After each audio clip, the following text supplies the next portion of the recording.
Bienvenidos a nuestro podcast de Conductualmente, donde vamos a hablar de perfilación criminal y lingüística forense en casos reales. Durante años se nos ha hecho creer que los grandes crímenes se resolvieron por suerte, por una casualidad, por una pista inesperada, pero no es verdad. La realidad es otra. Muchos criminales fueron detenidos porque se delataron ellos mismos. No con huellas, no con ADN, sino con su conducta y con sus palabras. La perfilación criminal y la lingüística forense no son teorías. Son ciencias aplicadas que analizan patrones, repeticiones, estructura mental y uso del lenguaje. Porque un crimen aislado puede engañar, pero un patrón nunca miente. Durante décadas, uno de los errores más comunes fue creer que el criminal siempre estaría callado. La realidad es que muchos necesitan hablar. Necesitan controlar el relato. Necesitan sentirse superiores y necesitan ser vistos. Un ejemplo claro es el de BTK Killer, Dennis Rader. El asesino en serie no solo mataba, escribía. Antes y después de sus crímenes se enviaba cartas a la policía y a los medios. No pedía ayuda, no mostraba arrepentimiento, mostraba narcisismo, control y una necesidad patológica de reconocimiento. Su lenguaje era constante, su estilo se repetía, las expresiones eran siempre suyas. Durante años, su propia necesidad de comunicarse fue construyendo un perfil psicológico completo. No solo sabían cómo mataba, sino que sabían cómo pensaba. Y al final fue esa necesidad de escribir la que lo delató.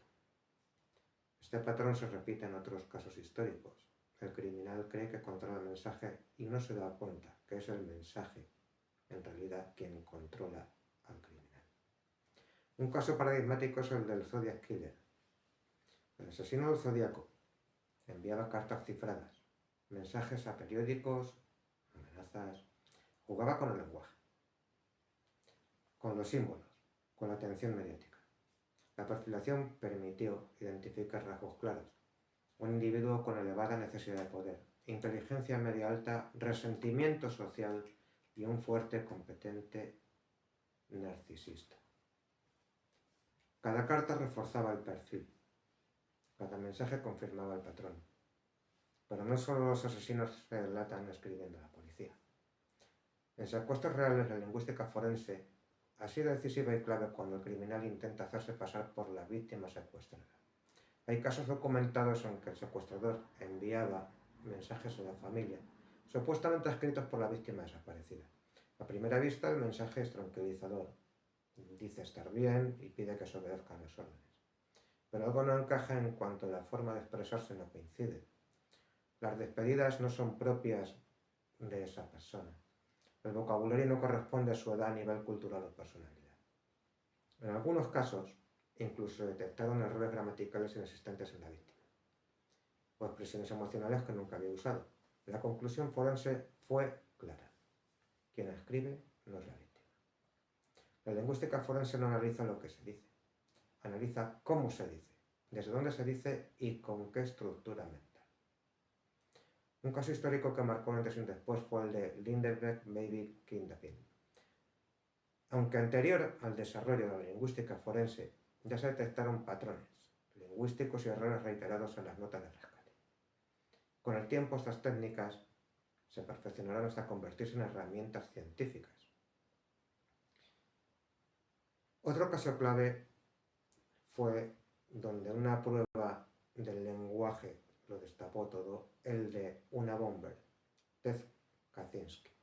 No fue identificado por huellas, no fue identificado por un testigo directo, fue identificado por su forma de escribir.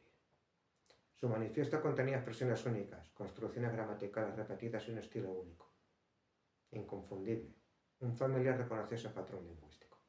La lingüística forense confirmó lo evidente. El autor del texto y el autor de los atentados eran la misma persona. El lenguaje lo delató. ¿Y qué nos enseñan todos estos casos? Nos enseñan, primero, que la mente deja rastro. Segundo, que la conducta siempre se repite. Y tercero, que el lenguaje a todos nos traiciona. Por eso, hoy estas técnicas no se aplican solo a grandes asesinos en serie, sino que cotidianamente se están utilizando y aplicando en denuncias falsas, procedimientos de custodia, violencia institucional, declaraciones policiales y judiciales, conflictos familiares graves, porque en muchos procedimientos actuales no hay una prueba física, solo hay versiones, relatos o actas. Y ahí es donde la lingüística forense y la perfilación criminal son decisivas. Porque en sede judicial no se juzga lo que alguien quiso decir, se juzga lo que quedó escrito. Una palabra mal elegida, una respuesta inducida, una transcripción sesgada. Todo esto que acabo de decir puede cambiar completamente la posición procesal de una persona. La perfilación criminal no adivina culpables. Analiza intencionalidad, patrones, beneficio y control. La lingüística forense no interpreta emociones. Analiza estructura semántica, pragmática y autoría. Y cuando ambas disciplinas se combinan, el relato deja de ser opinión y se convierte en prueba técnica. Por eso cuando alguien dice, yo dije otra cosa, o eso no es lo que quise decir, la respuesta forense siempre va a ser clara. No importa la intención, importa el efecto jurídico del lenguaje.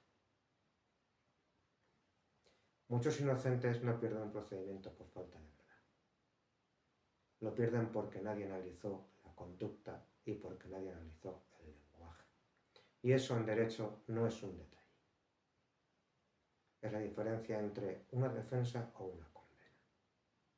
Porque en un juzgado no decide la intuición, no decide la emoción y no decide la casualidad. Decide lo que queda acreditado.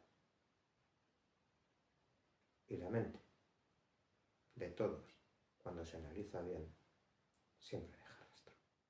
Recordando que la mente siempre deja rastro y el lenguaje nos delata. Nos despedimos aquí hasta el próximo podcast, donde os esperamos a todos.